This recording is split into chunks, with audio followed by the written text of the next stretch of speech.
जय हिंद मेरे प्यारे साथियों, स्वागत है आपको अपने YouTube चैनल शिक्षा ही धर्म में। तो दोस्तों, आज से हम आप लोगों के लिए इसी YouTube चैनल में इंग्लिश का एक न्यू कोर्स लॉन्च करने वाले हैं। और ये कोर्स आपको जो है ना, उन बच्चों के लिए है जो इंग्लिश में जिसको रीडिंग भी नहीं आता है, ठीक है, रीडिंग करना भी नहीं आता है, उनसे एडवांस लेवल तक जो स्पीकिंग कर सके इस इंग्लिश, उन तक जो है ना, उनके लिए ये वीडियो है। तो आप लोग जो है ना कंसिस्टेंसी बना के रखिएगा, ताकि आगे जो है अच्छे से आप लोग स्पीकिंग कर पाएँ इंग्लिश को, ठीक है। तो सबसे पहले हम लोग जानेंगे इंग्लिश का जो है ना बेसिक, ठीक है।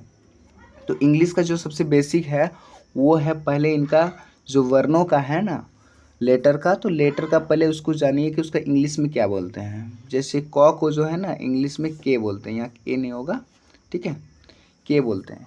क को क्या बोलते हैं? के। हालांकि ये बात अलग है, जैसे कि मान लीजिए कोई नाम लिखिएगा, जैसे एग्जाम्पल कलम लिखे, ठीक है, तो क का क्या होता है? के होता है, लेकिन इसमें जो है ना आकार नहीं है, तब भी ए लगाया जाता है। क्यों लगाया जाता है? क्योंकि क जो है ये मिल के बना होता है, ठीक है। क एक व्यंजन है जो मिल के बना होता है। क में हलंग जोड़ अ, ठीक है। तो क का इंग्लिश के हो गया प्लस ए, तो क्या हो गया? के ए मतलब होता है क, ठीक है। तो हम लोग क का के ही पढ़ेंगे, ओके, ठीक है। तो देखिए पहले क का के होता है, ख का के एस, ग का जी, घ का जी एस, वहाँ का एन जी। इस तरह करके जो भी वर्ण है ना, तो सबसे पहले आपको क्या करना है, इन वर्णों को अच्छे तरीके से याद करना है। जैसे क का के, ख का के एच, ग का जी, घ का जी एच, वहाँ का एन जी। आप मेरे साथ रिपीट कीजिए, ठीक है। बोलिए चौका सी एच, छौका सी डबल एच, जौका जे, झौका जे एस, यहाँ का वाई एन। टौका टी, ठौका टी एस, डौका डी, ढौका डी एस, मूर्धन्य का एन। त का टी, थ का टी एच, द का डी, ध का डी एस, दंतन का एन, ठीक है।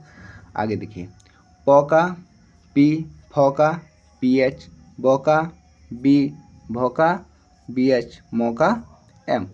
य का वाई, र का आर, ल का एल, व का भी, ताले वस्स का एस एच, ठीक है।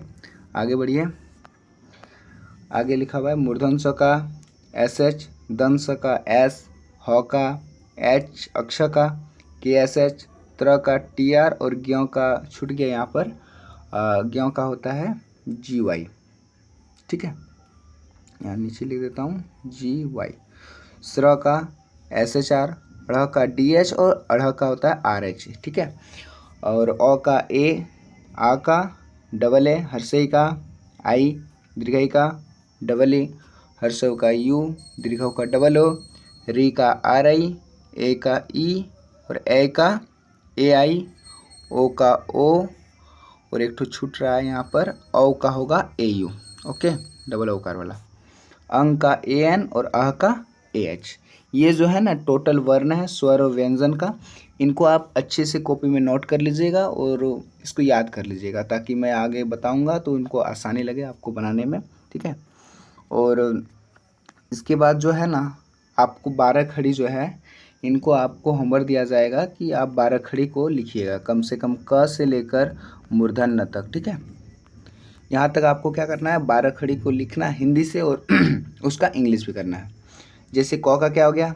के हो गया। का के ए, क्योंकि का जो है ना किससे मिलकर बना है, देखिए क में अगर का है तो किससे मिलकर बना है? क में हलंग जोड़ आ, ठीक है।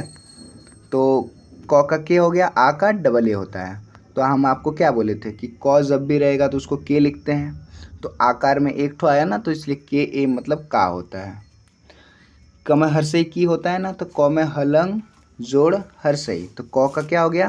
के हो गया, हर्षई का आई, के आई की हो गया। दीर्घई का के डबल ई होता है, ठीक है। क में हर्षऊ का के यू, क में दीर्घऊ का के डबल ओ, क में एकार का के ई, क में आई कर का के ए आई, ठीक है। क में कर को का के ओ को, के ए यू कौ, के ए एन कंग, के ए एच का, ठीक है। ये जो है 12 खड़ी है। आप लोग जो है ना, आप लोग का होमवर्क रहेगा आज का क से मूर्धन्य तक जो है आप लोग 12 खड़ी को हिंदी से इंग्लिश कर लेना है, हिंदी भी लिखना है प्लस इंग्लिश भी उसका कर लेना है, और अच्छे तरीके से थोड़ा सा याद भी कर लीजिएगा ताकि अगली बार से अगले वीडियो में जो बताएंगे उसमें कोई प्रॉब्लम ना हो, ठीक है। और मैं थोड़ा सा आप लोग से बेसिक में आपको बता देना चाहता हूँ। देखिए जैसे कि वर्णों की जो संख्या होता है वो कितना होता है, और वर्णों की संख्या टोटल 52 होते हैं हिंदी में, ठीक है। हिंदी वर्णमाला में वर्णों की टोटल संख्या कितने होते हैं, 52। एंड इंग्लिश में क्या कितने होते हैं, इंग्लिश में 26 होते हैं, ये याद रखिएगा। वर्णों की टोटल संख्या कितने होते हैं, 52 हिंदी में, और इंग्लिश में 26 होते हैं। और आपको ये चीज़ बताना चाहता हूँ, जो इस चैनल के माध्यम से आपको जो इंग्लिश कोर्स में टोटल चीज़ बताया जाएगा, जैसे कि मान लीजिए उच्चारण में किसी शब्द को पढ़ते हैं तो सिंपल में पढ़ा जाता है, किसी वर्ड साइलेंट रहता है, कोई कोई वर्ड, जैसे एक दो एग्जांपल लेना चाहता हूँ, जैसे कि BRIDGE, इसको हम लोग क्या पढ़ते हैं, बहुत व्यक्ति पढ़ेंगे BRIDGE, ब्रिड्ज हो गया, ठीक है। कोई अलग अलग प्रोनाउंसिएशन करेंगे, तो इनका जो रियल उच्चारण होता है वो होता है ब्रिज। क्या होता है, ब्रिज। इसमें डी जो है ना वो साइलेंट होते हैं। और जैसे अगला लेटर ले लेते हैं, अगला वर्ड लेते हैं OFTEN, अधिकतर व्यक्ति प्रोनाउंसिएशन करेंगे ऑफ्टेन, इसको क्या पढ़ेंगे, ऑफ्टेन। लेकिन इनको रियल जो उच्चारण होता है, रियल प्रोनाउंसिएशन जो होता है वो होता है ऑफेन। क्या होता है, ऑफेन, क्योंकि इसमें टी जो है वो साइलेंट होता है। अब क्यों साइलेंट होता है, क्या रूल होता है, इनके बारे में पूरा डिटेल से जानेंगे, इसलिए आप लोग जो है ना कंसिस्टेंसी बना के रखिएगा, ठीक है। आप लोग डेली शाम 7 बजे वीडियो अपलोड किया जाएगा, और आप लोग ज़रूर ज्वाइन हो जाइएगा और देखिएगा ज़रूर, ओके। तो थैंक्स मेरे यारों, जय हिंद।